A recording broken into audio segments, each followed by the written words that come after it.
感じで、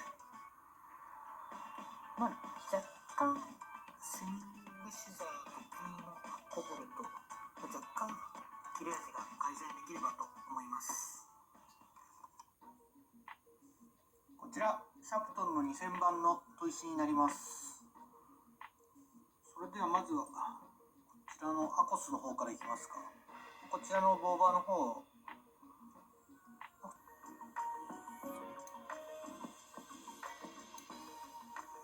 今日はあれですよね、多分どちらの、確かにこのシザースイング状態がいい割にはティッシュが切れないなと思ったので、ちょっとだけやっぱ刃の重なり悪かったのかもしれませんね。確認ですね、しっかり100錠グラインダーの方のバフがけはなんかマジックテープ弱くなってきてたまに外れる。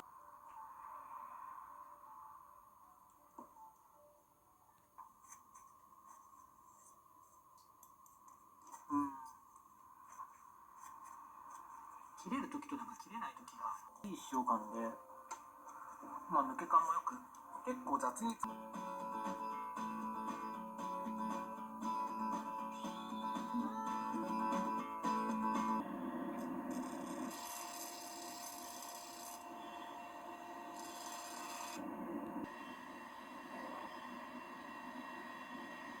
赤サビ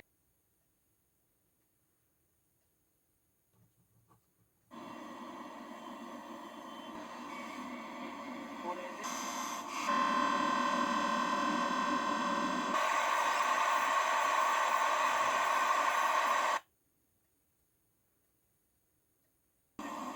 踏んでいきます。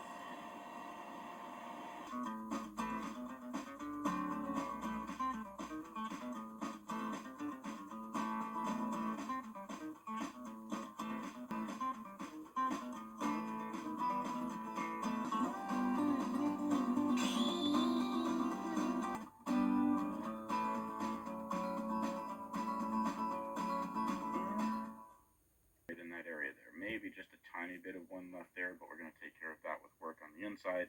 So we need to deal with this blade as well. We've done a portion of the ride line on the inside here, and then I need to go ahead and rebuild the ride line on this blade.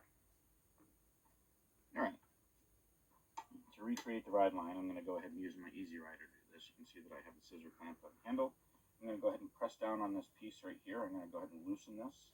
Set 1200 grit to a 2000 grit. CBN hand hammer to the sharpening process. And all I'm doing here is just kissing this to bring up a burr. And how easy this is to see.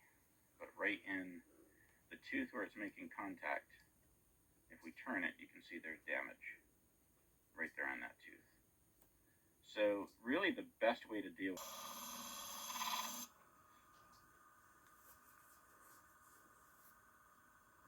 Alright, and we have a burr on the blade, so we'll go ahead and cut that off.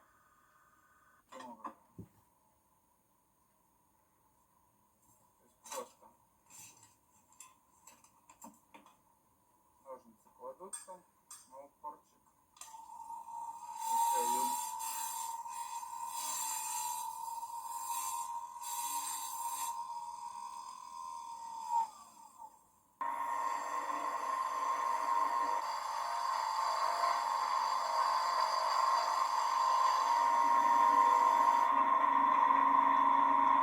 Для стрижки волос необходим специальный станок. Эту необходимость я понял, когда попробовал все методы заточки без использования станка, которые нашел в интернете. Ни один из этих методов не работает. И чуть позже я расскажу почему. Во время заточки нож нужно держать таким образом, чтобы его край, на котором находятся зубчики, находился строго по линии радиуса. Направление обработки в сторону зубчатой части ножа. Сильного нажима во время заточки не требуется. Снятие металла происходит до тех пор, пока не исчезнут следы выработки на обрабатываемой поверхности. Нож, сейчас камера сфокусируется, мастер этим ножом резала мокрые волосы, и из-за этого у нас выступила коррозия на самом ноже, на самом ножевом блоке. Для этого нам понадобится отрываются молекулы металла без давления. Ставим нож. Раз в 3 месяца необходимо его просто Смотрите, видите? И у нас получается, фокусируем камеру и возьмем баночку из-под кофе. Так. Есть. Подвинем ближе камеру, сфокусируйся. Вполне достаточно, нет необходимости прямо снимать кучу металла. Здесь сталь очень хорошая, немецкая сталь мозеровская. Все блестит, кромочка острая, если так трогаем пальцем. Привет, дорогие друзья!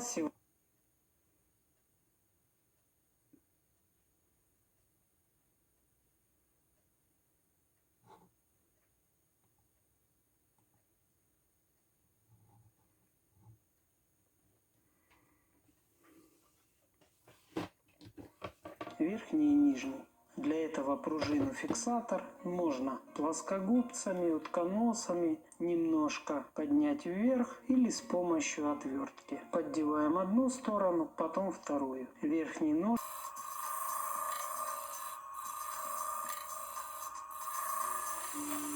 Шкурки меняем от более крупного зерна к более мелкому. Для того, чтобы получить минимальную заусенец на режущей кромке. Финишная шкурка. Самая мелкая.